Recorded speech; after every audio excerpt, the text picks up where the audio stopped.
તાજેતરમાં ઝઘડિયા તાલુકાના સરદારપુરા ગામ ખાતે ખેડૂત દિવસની ઉજવણી કરવામાં આવી। આ કાર્યક્રમ સરદારપુરા ગામની પ્રાથમિક શાળામાં યોજવામાં આવેલો, જેમાં આરતી ફાઉન્ડેશનના ખેડૂત સશક્તિકરણ પ્રોજેક્ટ અંતર્ગત આવેલા 12 ગામના 300થી વધુ ખેડૂતોએ ભાગ લીધો।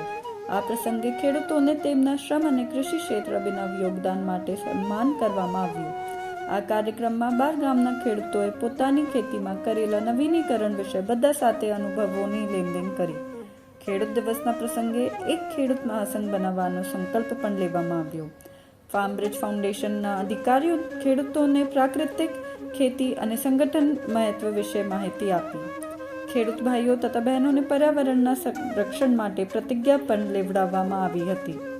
આ પ્રસંગે આરતી ફાઉન્ડેશનના શ્રી લાલભાઈ રામભિયા અને શ્રી જયેશભાઈ ગોગરી દ્વારા ખેડૂતોને વિશેષ પ્રેરણાદાયક ઉદ્બોધન કરી તેઓના ઉમંગ ઉત્સાહમાં વધારો કરવામાં આવ્યો। તેમને આગળ વધીને ખેડૂતો માટે આવા વધુ સમર્થ અને પ્રેરણાદાયક કાર્યક્રમો આપવાના સંકલ્પ સાથે રાષ્ટ્રગાન દ્વારા પ્રસંગને સમાપન કર્યો।